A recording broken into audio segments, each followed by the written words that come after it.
Initially, an amo na interview, an amo ng panabata is atun first na incident. So, actually, ang ato mga social workers and psychometrician, after sa interview sa ija, may ilan na sa nakam up na assessment, initially na assessment. But, kay inong morning, pagkatuan sa Gajudilan area, kung hain na itong tag-storya ng bata, dito sa barangay mismo, nakikinabisan sila sa mga punong barangays, gani may attempt pa nato to contact the boyfriend kay para sa makuha sa dato ba niya an statement and boyfriend and so aton taglaong na mga lending sinato aton mga duha ka layaki na kalayaki na collector sa lending so amo sa presyo na tanaw no na si ini si just 17 years old so siya yung mga statements na nakita namo na iton dili medyo may mga gray areas sa ija statement ba na tanaw na mo pag dili man siya muhaom sa isa ka victim na naka-experience ng kidnapping.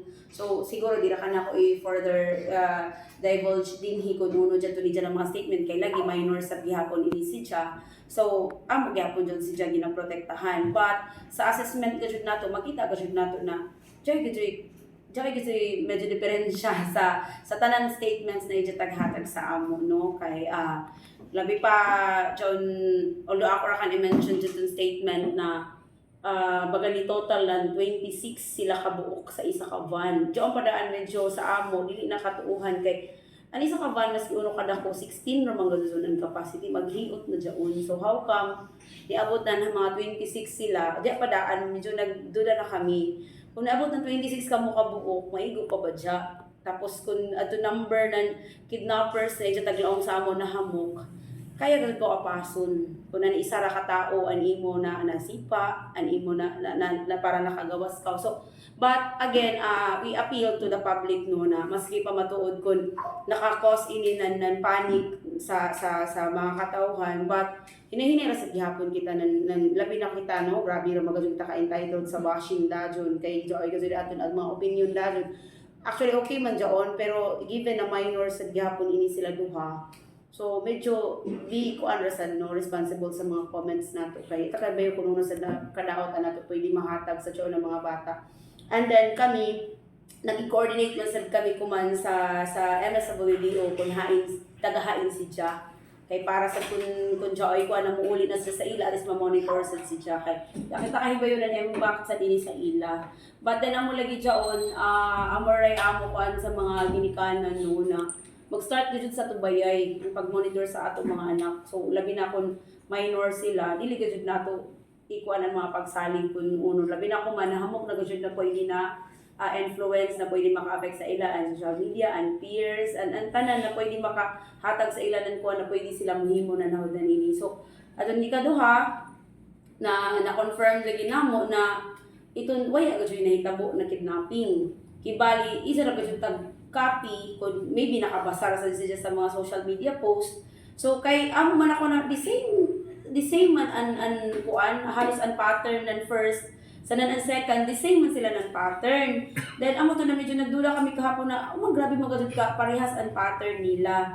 So, then the PNP na-confirm nila na iton ni Iguana kasi si Jana, hindi jarad to hinimo-himo, kinupyara niya from the first na incident. So, amo dyan, so an unpublic sa panamo na wala may problema kung mag-be vigilant kita tanan kay sino masiganahan na may nga na case din sa ato, diba?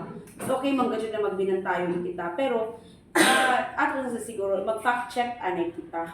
Sir, kita mo come up dahil ko na mag-post na sa kita ng ato mga kaugalingon version. Hanggang na mas muhamok na kadyo din diba? An pagubot, ana. So, wala man namo tagkuan an kuanan mga bata kay anyway amo man gani gud tag validate amo gani gud tag dili gud kami mohatag dagon dire-diretso ng mga statements sa way amo proper na iton assessment sa mga bata so aton first na incident anamo plano sa office may amo further psychological evaluation na i-conduct sa HR schedule namo next week and so iniisasad na bata kay amo sa gusto mapa inin ko ano paggadid unay mga hinungdan gajud although makaklaon kita na kuman man gud na panahon for someone na matrending usahay gajud ini labi na ini mga kabatanunan gimo kita ng kakaiba kintahay sa social media kay para di ba and for the clout na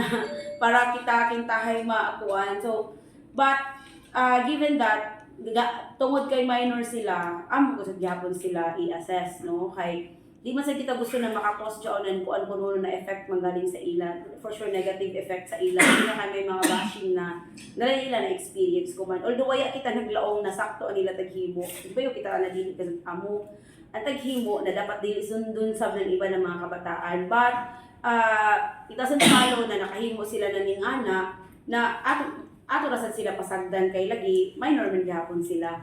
But sa taglaong nato gajud mag-una ka dapat sa parents kay di ba prevention man gud kita dapat permi bantayan gud nato ato anak kung pwede pa lamang lagi tanan nila whereabouts si bayo kita ka para jud ning ato si minhi bayo ginikanan na ning abot na didto and then amo ra jud na namo no so at appeal sa public na lisod ka ra kita mo bash ka jud sa ila na nahimo kay ang isa admitted namang gud na nasa si siya.